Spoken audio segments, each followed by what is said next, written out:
one pill makes you small, and the ones that mother gives you don't do anything at all. Go ask us when she's 10 feet tall. And if you go chasing rabbits and you know you're going to fall, Chalamauka, smoking caterpillar, has given you a call. Chorus, when she was just small. Good evening, Jehovah's Witnesses. It is I, Anondu, here to frighten and disturb you with logically laid out questions and compelling arguments. Oh, don't listen!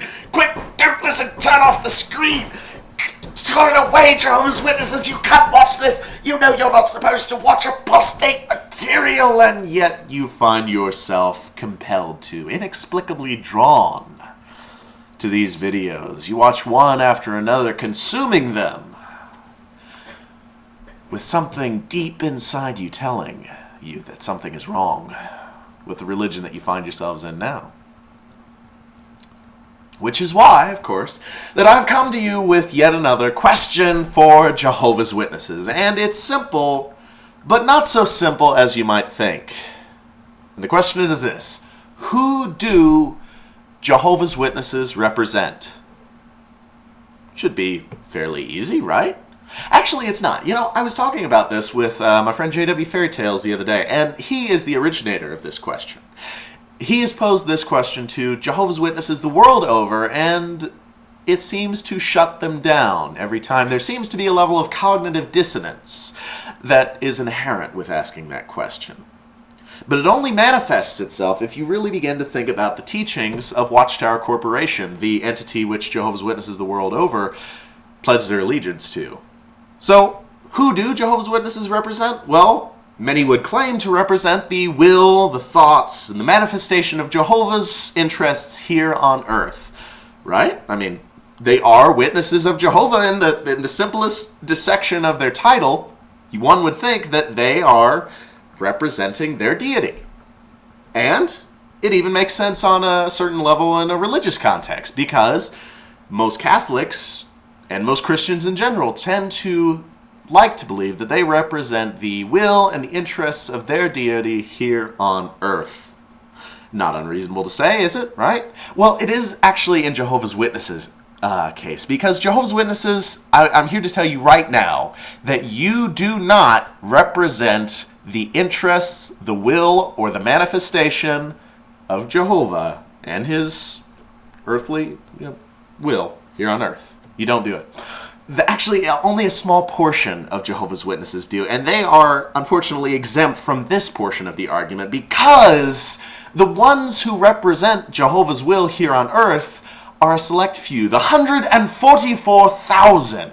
Now, this varies from publication to publication, and Watchtower Corporation doesn't seem to have a very consistent stand on whether or not Jehovah's Witnesses truly represent the will of Jehovah, but I think Daniel's Prophecy, chapter 10, paragraph 12, represents the core teaching of Jehovah's Witnesses fairly well. Watchtower Corporation, I should say. Let's create a delineation and a line of distinction there. Daniel's Prophecy, chapter 10, paragraph 20 says, "Today the remaining ones of the 144,000 are the earthly representatives of the heavenly Jerusalem, the city-like kingdom of God, and its temple arrangement. And only they, the members of the faithful and discreet slave class, as Jehovah's Witnesses, or as Watchtower Corporation says they are, truly represent the will, the teachings, and the thoughts of Jehovah God." Now, as a Jehovah's Witness, as a singular member of this group, you probably aren't terribly concerned with that. Actually, you may even take heart in that, because you are following a small, select group of men, and they are serving as your mediator between God and Jesus and so on and so forth. Only they can mediate that particular relationship for you, the singular Jehovah's Witness, the unanointed one, the member of the great crowd, correct? So, yeah, you're probably not terribly upset.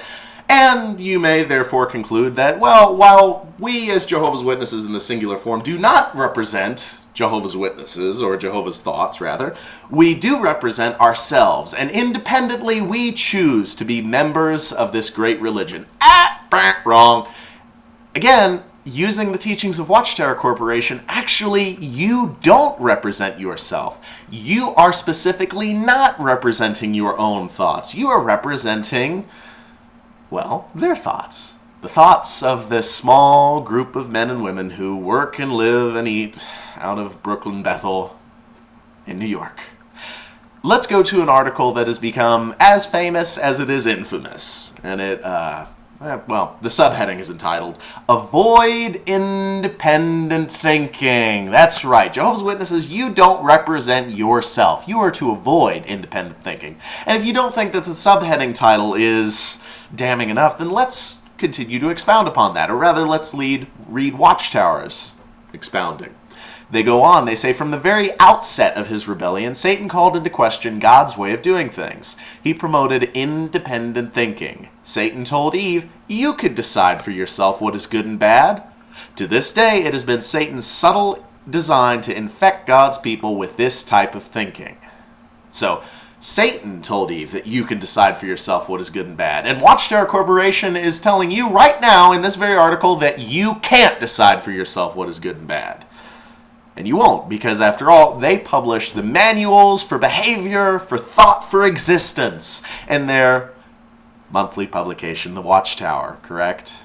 Through their brochures, and through their booklets, and through their books, and through their meetings, and through their assemblies, and through their conventions, through this, and through the loving teachings of Jehovah's representatives, the 144,000, that is how you will live. But you may not, as a Jehovah's Witness, in the singular form, to decide. You will not, as a singular form Jehovah's Witness, be allowed to decide for yourself. Independence is bad.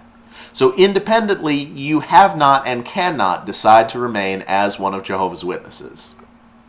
It's getting a little bit more complex, isn't it? You're running out of places to go. Well, maybe you can find consolation in being part of a faceless, nameless, amalogous group called Jehovah's Witnesses. Maybe you can find joy in being one of the collective. Well, actually, as an apostate, I'm here to dash your hopes and dreams and tell you, wrong, you're not going to find that joy, because as a singular Jehovah's Witness, you do not represent the interests, the thoughts, the manifestations of the collective group of Jehovah's Witnesses. You do not, as a Jehovah's Witness, going out door to door, telling people, hi, we're Jehovah's Witnesses. No, you're not. You can't be. Because remember, the ones who have left the corporation, they do not represent the interests of the corporation. Let me explain. There isn't a single disfellowshipped Jehovah's Witness alive. Because once you've been disfellowshipped, you cease to be one of Jehovah's Witnesses, correct? And your disfellowshipment was not as a result of any wrongdoing on the part of the corporation. It was as a result of wrongdoing of the individual. Except Jehovah's Witnesses don't represent the individual. So in this circumstance, the disfellowshipped Jehovah's Witness, which doesn't exist, hasn't thought independently, because as a Jehovah's Witness, you're not allowed to think independently. He doesn't represent the faults and the inadequacy of the group as a whole. So he's not a part of a faceless, nameless, amalogous collective. And if he's not one of the anointed, he doesn't represent Jehovah either. This person who's just been disfellowshipped doesn't exist. Child molesters, they don't represent the teachings of Watchtower Corporation. They don't represent the teachings and the beliefs of Jehovah's Witnesses. The fact that they're still allowed to walk around free is not a fault of the corporation in any way. So these wrongdoers, are not representative of Jehovah's Witnesses. Even if you're doing the right thing, going door to door, which Jehovah's Witnesses are so famous for. Knock, knock, knock. Is anybody there?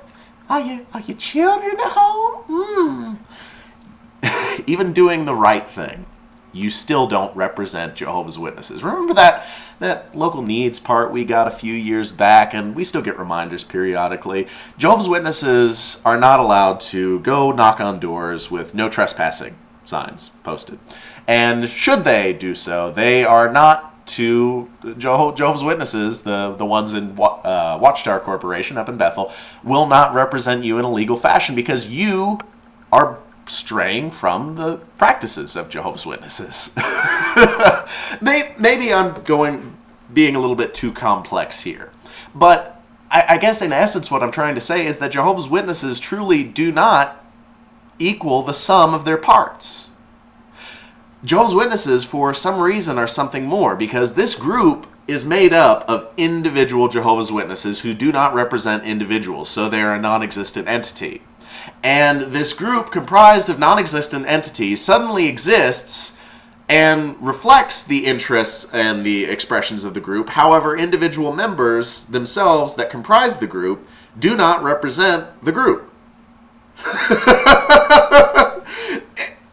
I guess what I'm trying to say is Jehovah's Witnesses, you don't represent anybody.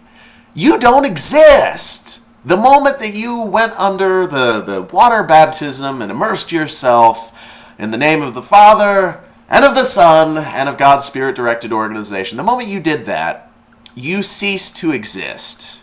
You don't exist as a representative of Jehovah's Witnesses, the people, the individuals who comprise the group. You don't represent the thoughts of your deity, Jehovah, and you don't represent yourself because you're not allowed to think independently. You have to submit yourself to the groupthink and the instructions of Watchtower Bible and Tract Society Corporation of Pennsylvania.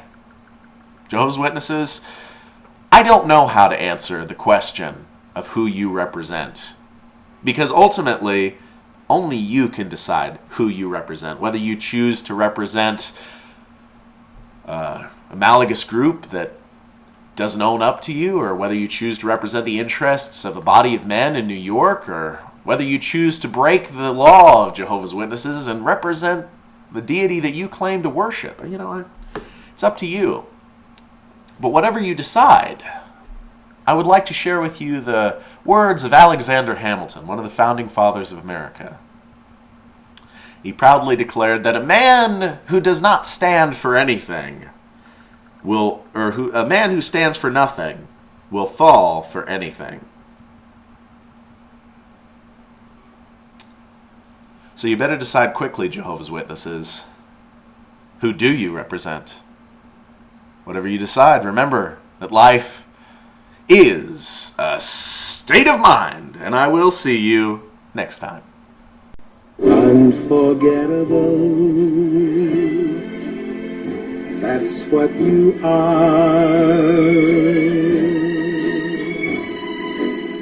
Unforgettable, though near